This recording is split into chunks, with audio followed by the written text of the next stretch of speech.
गिबियावनो फिन खेब दिनैनि गोदान मोनसे भिडिअआव बयखौबो बरायग्रोनानै लाबाय। दिनै आं नोंथांमोननि सिगाङावहाय BTC सरकारनि साख्रि एबा फरेस्ट डिपार्टमेन्टनि साख्रिनि सायाव सावरायनो थाखाय बे भिडिअखौ लानानै फैनाय जादों। जोंहा BTC आव फरेस्ट डिपार्टमेन्टनि साख्रि ओंखारनानै फैदों आरो बे साख्रिनि फिजिकेल टेस्टआबो जाबाय।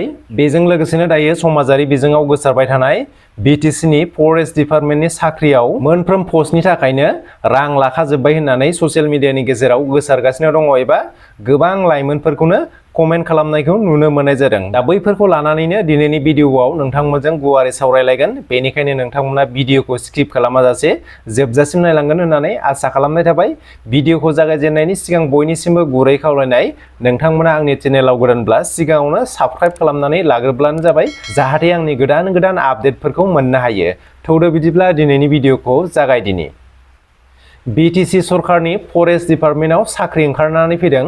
बे साख्रिनि गासै पस्टआनो जादों 157 था। दा बेनि गेजेरावनो दङ 157 पस्टनि गेजेराव दङ 47 था पस्टआ जाबाय फरेस्टार 1 नि आरो 110 पस्टफोरा जादों फरेस्ट गार्डनि। गासै 157 था पस्टआ ओंखारनानै फैदों। दा बेवहाय आं नोंथांमोननि सिगाङाव फोरमायनानै होनि BTC नि फरेस्ट डिपार्टमेन्टनि बे 157 था पस्टखौ साबैसे बिजाथिफोरा एप्लाइ खालामदों। बेवहाय 157 था पस्टआव गासै 52,672 केन्डिडेटफोरा BTC नि फरेस्ट डिपार्टमेन्टनि जबनि थाखाय एप्लाइ खालामदों।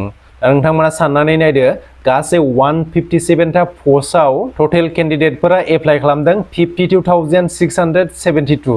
अब्ला नोंथांमोना साननानै नायदो BTC आव बेसेबां बेखार लाइमोनफोर दङ, नाथाय साख्रिनि थाखाय मासिया गोबां खम ओंखारो। दा बेखौनो लानानै एबा BTC सरकारनि फरेस्ट डिपार्टमेन्टआव जा साख्रिनि थाखाय पस्ट ओंखारदों, बै पस्टफोरनि थाखाय रां लाखाजोब्बाय। गासैबो पस्टआनो बायखाजोबनायसो। बेवहाय फिजिकेल टेस्ट हैनानै जेबो लाब गैया, ओरैनो खस्थ', ओरैनो रां खरससो जागोन होननानै गोबां लाइमोनफोरखौनो कमेन्ट सेक्सननि गेजेराव सावरायनायखौ नुनो मोनदों एबा BTC सरकारखौ सोंखारिनायखौ नुनो मोनदों। दा बियो बेसेबां सैथो बेखौ उननि समावसो मिन्थिनो मोनगोन, रां लामारदोंना लामाराखै। दा बेवहाय जेनुइन भाबै जायफोर लाइमोनफोरा मोननो हाथाव बैसोरनो साख्रिखौ होनांगौ होननानै आं सानो। बेनि थाखायनो काट अफ मार्कखौ केन्डिडेटफोरनो फोरमायनानै होनांगौ आरो ट्रान्सपारेन्टलि साख्रिया जानांगौ। बेनि थाखाय BTC सरकारा फरेस्ट डिपार्टमेन्टआव जा साख्रि ओंखारदों बैसोरनि थाखाय बेसेबां काट अफ मार्क जागोन बेखौ फोरमायनानै होनांगौ एबा दिन्थिनांगौ। दा नोंथांमोनाथ' मिथिगौ, सिगांनि UPPL सरकारा जे BCDC नि साख्रि होदोंमोन आरो बेजों लोगोसेनो फरेस्टार 1 आरो फरेस्टार गार्डनि थाखाय साख्रि होदोंमोन। बैयावथ' रां लानायखौ रोखायै मिथिनो हाखादों। बिथांमोनाथ' थांनाय समाव काट अफ मार्कखौबो फोरमायनो हाखायाखै। बेयाव रोखा जाखादों, बेवहाय साफ्रोमनिफ्रायबो रां लादों होननानै बेयो रोखा जाखादों। आरो बेखौ रां लाग्राया फोरमायाब्लाबो अलरेडि बेखौ मिथिनो हाखायो, जे खाथि खालानिफ्राय बा सोरनिबा खुगानिफ्राय खोनानो हाखायो बा केन्डिडेटफोरनिफ्रायनो खोनानो हाबावोसो। अब्ला सरकारा लाइमोनफोरखौ थगायनो दानाजा, लाइमोनफोरा जाम्बा नङा। बेखौ मिथिखाथारो जे रांखौ लामारदोंना लामाराखै, बेवहाय थगायनांगौनि गोनांथि गैया। बेवहाय थगायोब्लाबो लाइमोनफोरा जाम्बा नङा, अलरेडि मिथिखायो रां लामारदोंना लामाराखै। बेखौ सिगांनि UPPL सरकाराबोथ' रां लायाखै, बेखौ जेनुइन भाबै साख्रिखौ होदों होननानै फोरमायदों। नाथाय रां लानाया अलरेडि नुजाखादों आरो मिथिजोबखादों सोरनिफ्राय बेसेबां रां दाबिदों, सोरबायदि लाइमोना बेसेबां रां होनांदों, बेखौ मिथिनो मोनखादों।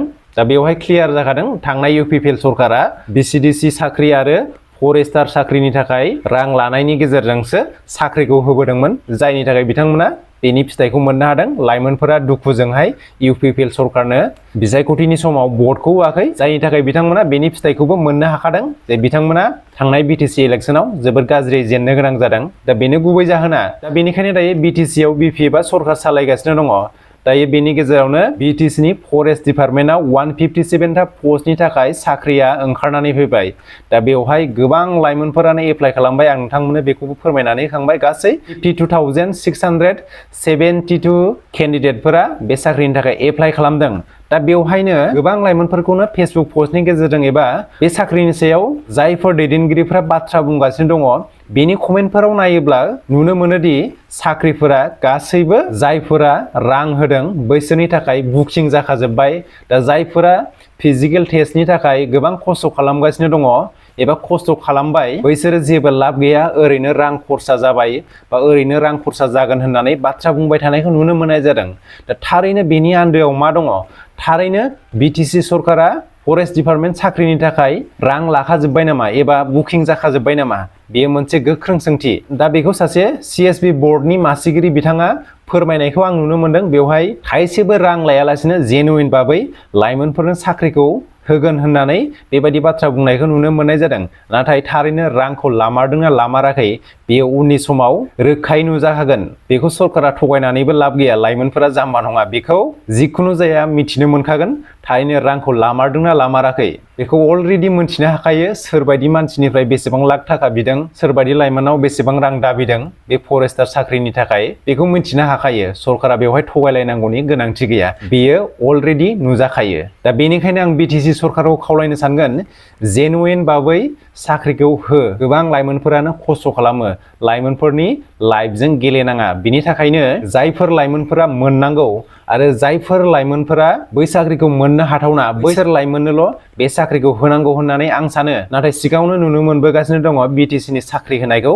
बेखौ आं बुंलायाब्लाबो लाइमोनफोरा मिथिजोबखायो माबायदि लामाजों BTC आ लाइमोनफोरनो साख्रिखौ होयो। बेखौ बुंलायनांगौनि गोनांथि गैया। बेनिखायनो जेनुइन भाबै लाइमोनफोरनो साख्रिखौ होनांगौ होननानै आं सानो। दा ओंखारनाय BTC आव फरेस्ट डिपार्टमेन्टनि 157 ता पस्टआव गासै 52,672 जन केन्डिडेटफोरा एप्लाइ खालामबाय। दा बै केन्डिडेटफोरा एप्लाइ खालामनाय समाव 100 फिस हिसाबै गासै 52,67,200 एप्लिकेसन फिसा जायो। अब्ला BTC सरकारा साख्रिनि नामाव बैखिनि रां फैसाखौ केन्डिडेटफोरनिफ्राय एबा लाइमोनफोरनिफ्राय मोननो हाखाबाय, अलरेडि बेखौ मोनखाबाय।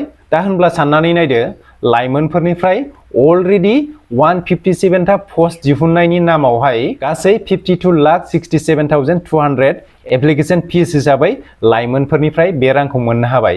थेवब्लाबो लाइमोनफोरनिफ्राय रां लानानै साख्रिखौ होयोब्ला बेयो जोबोद दुखुनांथावनि बाथ्रा जागोन। दा बेवहायथ' गोबां लाइमोनफोरनिफ्रायनो खोनानो मोनदों, जाखिनि पस्ट ओंखारदों बैसोरो गासिबो बुकिं जाखाजोबनायसो, बेवहाय जेबो खस्थ' खालामनायनि लाब गैया होननानै बेबायदि बाथ्रा बुंनायखौ नुनो मोनगासिनो दङ एबा ससियेल मिडियायाव गोबां गोसारनायखौ नुनो मोनगासिनो दङ। दा थारैनो BTC सरकारा फरेस्ट डिपार्टमेन्टनि साख्रिनि नामाव रांखौ लाखाजोब्बाय नामा एबा बुकिं जाखाजोब्बाय नामा बेखौ उननि समाव मिथिनो हाखागोन। बेवहाय थगायाब्लाबो बेयो उनावहाय रोखायै नुजाखायो। दा जायफोर केन्डिडेटआ फैसा बिजादोंमोन बैसोरो फैसाखौ होनो हायाखैब्ला एबा गोबां एमाउन्टखौ होनो हायाब्ला बेयो उननि समाव नुजाखायो जे आंनियावहाय बेबायदि रां बिदोंमोन बा बै सासेनियाव एसेबां रां बिदोंमोन, बेयो उननि समाव नुजाखायो। बेवहाय सरकारा थगायनांगौनि गोनांथि गैया। दा नोंथांमोना बेनि सायावहाय मा सानो कमेन्ट सेक्सननि गेजेरजों फोरमायहरदो। दिनैनि भिडिअआ एसेनोसै, लोगो मोनफिनगोन गुबुन मोनसे भिडिअआवहाय। गोजोन्थों।